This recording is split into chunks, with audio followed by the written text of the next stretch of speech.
Aujourd'hui, je vous propose un flux de travail entre DxO Puro 3 et Luminaire Neo. Allez, on fait ça juste maintenant. Bonjour à toutes et à tous, j'espère que vous allez bien aujourd'hui. Alors, j'ai décidé de vous faire un flux de travail Puro 3 avec Luminaire Neo. Bon, je tiens à vous dire tout de suite que si vous n'avez pas vu la vidéo de Puro 3, je vous invite à aller voir celle-ci. Je vous mets la petite étiquette en haut à droite pour aller voir les nouveautés de Puro 3. Alors là, sans plus attendre, on va bien évidemment passer sur ce flux de travail. Et là, on va ajouter à notre Lightbox notre photo qui est juste ici. Petite parenthèse, si vous voulez faire un essai de Puro 3, vous pouvez le faire bien évidemment. Je vous mets un lien affilié dans la description de cette vidéo, bien sûr. Vous avez la possibilité de faire un essai d'1 mois, donc ça vous laisse des opportunités pour essayer ce logiciel avec d'autres suites, bien sûr. Là, on va le faire avec Luminaire Neo. Alors là, pour ce faire, comme on a notre photo juste ici, on va simplement la traiter et on va voir la petite box qui va s'ouvrir ici, la petite boîte là. On va se mettre en Deep Prime XD. Je vais utiliser le Deep Prime XD, même si ma photo n'est pas bruitée. Le Deep Prime XD va me permettre de faire les corrections d'optique, va me permettre de faire la correction de la netteté aussi de mon image, va me permettre aussi de préserver les couleurs. Alors là, j'ai des corrections optiques que je vais laisser par défaut. Je vais laisser ma netteté d'optique en standard, je vais laisser mon vignettage, l'aberration chromatique et la distorsion d'objectif. Je vais laisser l'image recadrée au ratio original. Format de sortie, bien sûr, le DNG. Et bien évidemment, on va le laisser en destination ici comme ceci. Mais en exportation, je vais le mettre en Luminaire Neo. Attention, si vous n'avez pas Luminaire Neo mis dans la petite box là, vous allez tout simplement dans sélectionner un logiciel, vous allez sélectionner le raccourci, bon là j'ai le raccourci PC, allez chercher le raccourci iMac pour avoir simplement l'application Luminaire Neo. Vous cliquez dessus et bien évidemment vous tomberez sur Luminaire Neo en exportation ici, d'accord?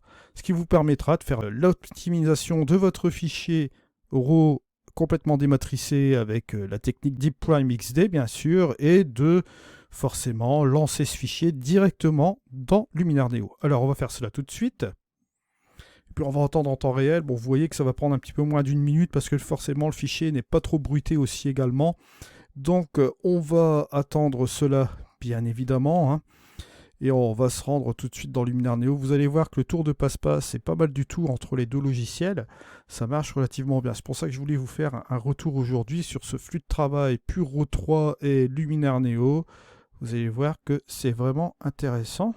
Voilà, on arrive sur la fin, les quelques dernières secondes. Hop, il me lance Luminaire Neo comme vous le voyez ici. Et vous allez voir que ça va s'ouvrir avec Luminaire Neo avec notre photo. Juste comme cela. Voilà la photo. Et là, par définition, regardez, si je fais un zoom, forcément, vous voyez que cette image est très très propre. Et ça va me permettre justement de pouvoir travailler ici. Je vais aller dans mes achetés. Je vais utiliser un de mes packs de presets qui est le Stormy Waves qui est sorti il n'y a pas longtemps. Hein. J'ai 3 packs de presets qui sont sortis récemment. Donc n'hésitez pas, c'est sur le Marketplace. Vous pouvez les obtenir. Vous avez un coupon code EDI10. Bien sûr, c'est le même coupon code qui vous est possible d'utiliser pour Luminaire Neo et les autres extensions valables dessus et les autres choses pour le Marketplace et autres produits Skyloom. Alors bien évidemment, là ici, j'ai toujours la prévisualisation assez rapide. Vous voyez quand on passe directement le pointeur de la souris. Alors je ne vais pas traîner, je vais aller voir ce que je peux prendre. Le dernier est pas mal parce que vous voyez, ça nous donne un côté dramatique. Vous allez voir tout de suite, boum, voilà, ça s'affiche. En un clic ici, vous voyez qu'on a quelque chose de pas mal du tout. Je vais retourner dans le menu édition. Alors, bien évidemment, comme vous le savez déjà, menu édition, vous avez plusieurs choix. Plusieurs choix, pourquoi? Parce que vous pouvez dupliquer ici un calque et forcément utiliser un curseur de niveau avec l'opacité, le curseur d'opacité, comme vous voyez là. Hein. Alors ici, c'est pas ce que je vais faire. Là, je vais tout simplement ici zoomer. Vous voyez que le fichier d'entrée est tellement propre qu'on n'a même pas de poussière, de post-traitement ici dans notre photo, ce qui est relativement très très intéressant bien sûr ici. Alors, bien évidemment, là, cette technique de dématrissage avec Deep Prime XD est absolument extraordinaire, comme vous pouvez le voir ici. Ça marche très très très bien avec Luminaire Neo. C'est vraiment superbe parce que là on peut aller dans les modifications, rectifier un petit peu ce qu'on a dans les petites choses là. On a ici des petites tâches de capteur qu'on va rectifier un peu à la fin aussi également. Là ici, n'oubliez pas dans l'onglet développement, on peut aller dans la couleur, on peut modifier aussi un petit peu la balance des blancs si on veut la réchauffer ou bien la refroidir au choix, hein, ou à la laisser telle qu'elle, elle était en auto hein, sur mon boîtier. Mais si je veux par exemple la réchauffer un petit peu, regardez sur la conséquence de tous nos effets, ça nous donne encore quelque chose d'un petit peu plus différent sur notre photo comme vous le voyez là. Comme vous voyez ici, ça donne un bel aspect aussi également. Alors comme je vous l'ai dit tout à l'heure, là si je décide par exemple ici d'aller dans mon outil effacer et effacer forcément ces petites taches de capteur que je vois ici dans ma photo, on va le faire ici tout simplement avec supprimer les traces de poussière. Voilà qui a été fait.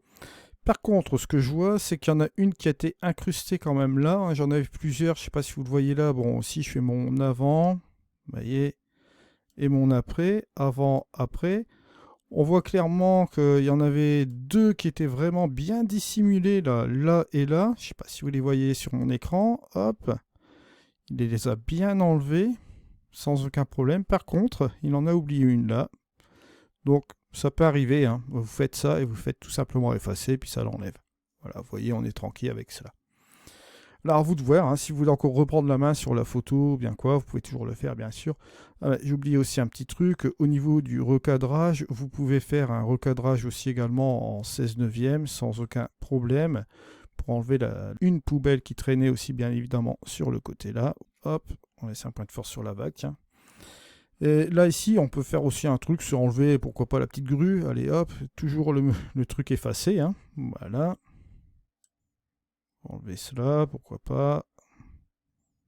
Regardez ce que ça donne sur une traite comme ça.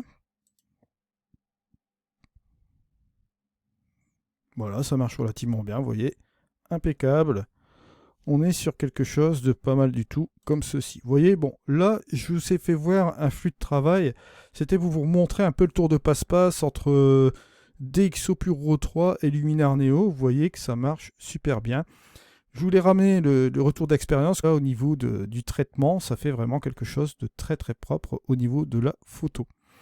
Voilà, je vous remercie de m'avoir suivi. On se retrouve dans une prochaine vidéo. C'était Eddy. Allez, au revoir.